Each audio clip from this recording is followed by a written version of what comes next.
चलिए दोस्त नमस्कार। अगर हम बात करें वापस, ये वही टॉपिक है जिसको लेकर के हम कुछ देर पहले एक वॉइस में आपको कंप्लीट किए हैं और हम आपको बताने जा रहे थे मौका और डिटेल से। मैं चाहता हूँ आप एक बार मौके को इस तरीके से समझ जाए कि आपकी लाइफ में जब भी मौका है आप 1% ना चूकें। और इस मौके को लेकर के इसीलिए मैं चाहता हूँ आप इस बात को बिल्कुल सीरियस, एकदम पूरी तरीके से सीरियस होकर के ले, ताकि आप मौके को लेकर के बिल्कुल अलर्ट रहें। मौका हर इंसान की लाइफ में आता है, मौके कई प्रकार से आते हैं, बस आपको समझना चाहिए। और जो समझ होगी वो तभी जाकर के समझ आएगी। और बताया भी जाता है सही समय पर सही समझ नहीं आती लोगों को, लेकिन मैं आपको बता दूं दोस्त, आप यकीन मानिएगा अगर आप इस सिस्टम को सीखें तो बड़ी कमाल की चीज़ आपको समझ में आने वाली है। तो दोस्त हम थोड़ा सा गहराई में और जाएंगे और मैं आपके बीच में एक बड़ी कमाल की स्टोरी शेयर करने जा रहा हूँ। दोस्त एक बार होता क्या है, शिव जी और पार्वती जी एक बार आकाश मार्ग से होकर के कहीं जा रहे होते हैं और जब वो नीचे देखते हैं तो दो लकड़हारों का घर होता है।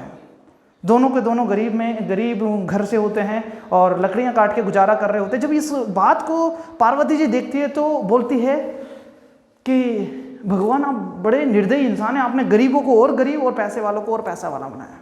ये सारी चीज़ें जैसे ही बोलती है तो शिव जी बोलते हैं ऐसा कुछ नहीं है, ये सब अपने कर्म की वजह से, ये सब अपनी सोच की वजह से, ये सब नहीं समझ पा रहे मौके की वजह से हैं, तो इसमें हमारा कुछ नहीं हो सकता।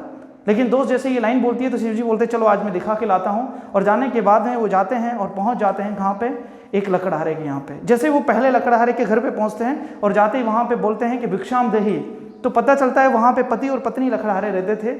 और जैसे उन्होंने भिक्षाम देही का नाम बोला, यानी भिक्षा मांगी, तो अंदर से पत्नी निकल के आती है, बोलती है बोलिए महाराज क्या चाहिए? बोला भिक्षा चाहिए देवी। तो पता चलता है कि वो थोड़ी भिक्षा देती है और उसके बाद में जो महाराज होते हैं बड़े खुश होते हैं और बोलते हैं चलो मैं आपसे खुश हुआ और मैं आपको 3 वरदान देता हूँ। 3 वरदान मैं आपको देता हूँ, 3 वरदान आप मेरे से मांग सकते हो, आपको जो चाहे आप मांग लीजिए। दोस्त होता क्या है, लकड़हारा रोजाना उसका जो पति था वो लकड़ी काटने जाता था, शाम को लकड़ी मार्केट में बेचता था, शराब पी करके आता था, शाम को पत्नी को मारता था, फिर सो जाता था। ये उसकी दिनचर्या थी। तो बीवी इस बात से बड़ी दुखी थी, बड़ी परेशान थी।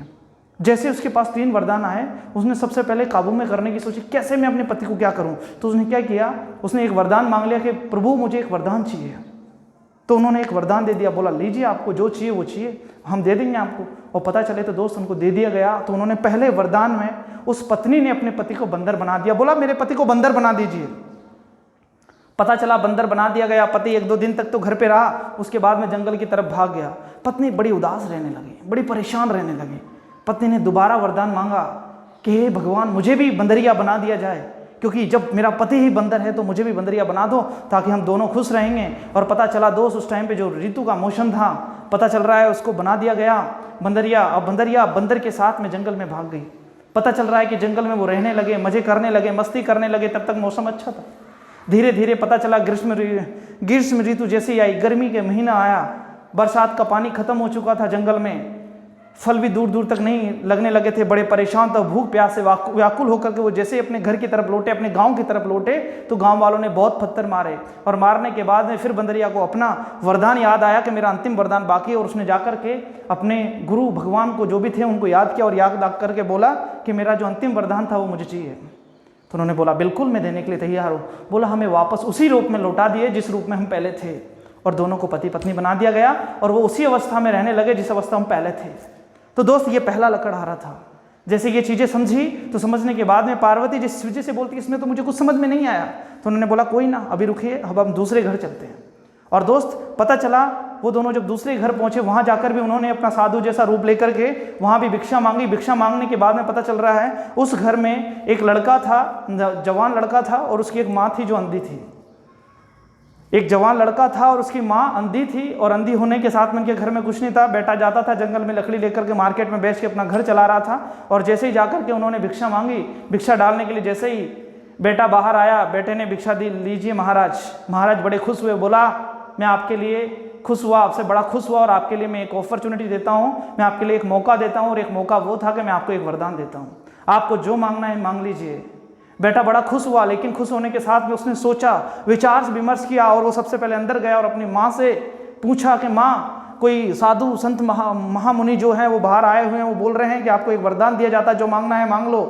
तो माँ अंदर से बोलती है एक काम करो, अगर वो देने ही यहाँ पे आए हैं और वरदान ही देना चाहते हैं तो उनसे जाकर के आप मांग लीजिए कि मैं, यानी कि मेरी माँ, बच्चे से बोला है कि आप जाकर बाहर बोलिएगा कि मेरी माँ अपने पोते को सोने के पालने में कहीं ना कहीं सोने के पालने में झूलते हुए देखे, क्योंकि माँ अंधी थी, घर गरीब था, लड़का गरीब घर से था तो शादी नहीं हो रही थी, कई सारी परेशानियां उन्हें घेर के रखी थी। और जैसे लड़का भी नहीं समझ पाया, लेकिन लड़के ने माँ की बात जैसे ही रखी तो रखने के बाद में जैसे उन्होंने महामुनि यानी जो गुरु महाराज साधु संत उनसे जाके बोला कि जाइए महाराज हमें यह चाहिए कि मेरी माँ बोलती है कि उनको उनका पोता सोने के पालने में खेलता हुआ दिखाई देना चाहिए। जैसे ये लाइन बोलने के बाद में दोस्त पार्वती जी वहाँ पे सारी कुछ बातें समझ चुकी थी और उन्होंने बड़े कमाल के तरीके से समझ पाया कि ये मौका है जो समझ पाता। उन्होंने समझा और उन्होंने मांगा, बड़ी कमाल की चीज़ मांगी कि उन्होंने एक ही वरदान में वो सारी चीज़ मांग ली जो 3-3 वरदान में पूरी हो सकती थी, और उधर जो एक ही वरदान में पूरी हो सकती थी उन्होंने 3-3 वरदान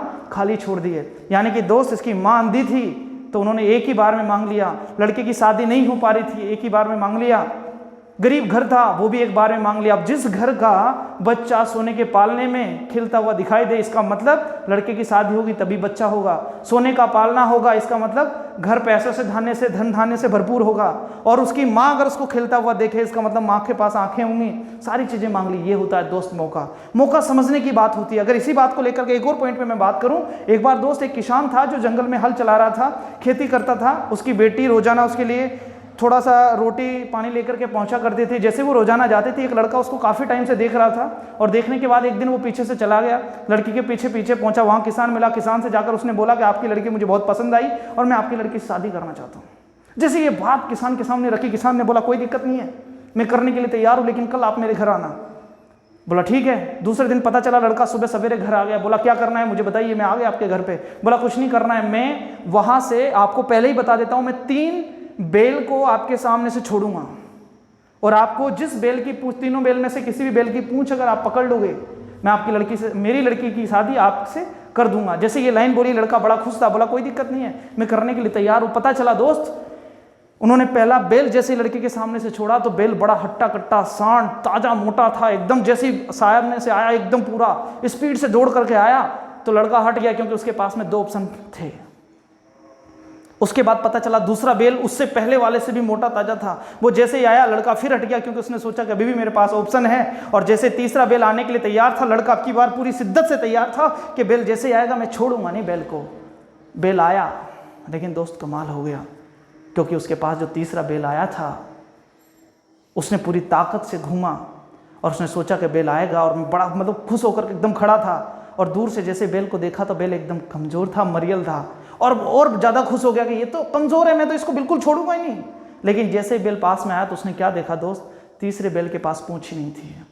और दोस्त अक्सर हमारी लाइफ में यही होता है, हम यही सोचते हैं कि हम कल करेंगे परसों करेंगे। हर स्टूडेंट ये सोचता है कि मैं कल पढ़ाई कर लूँगा, हर बिजनेसमैन ये सोचता है कि मैं कल फॉलो कर लूँगा, हर कहीं ना कहीं काम करने वाला हर इंसान यही सोचता है मैं कल परसों कर दूंगा। और दोस्त जो करते हैं ऐसे, वो दोस्त कभी कामयाब नहीं हो पाते। मैं आपको फिर बताऊंगा, जो कहता है दोस्तों परसों उसको लग जाते हैं बरसों, और जो कहता है कल उसका काम जाता है टल, और जो कहता है आज उसके सिर पे होता है दोस्त ताज।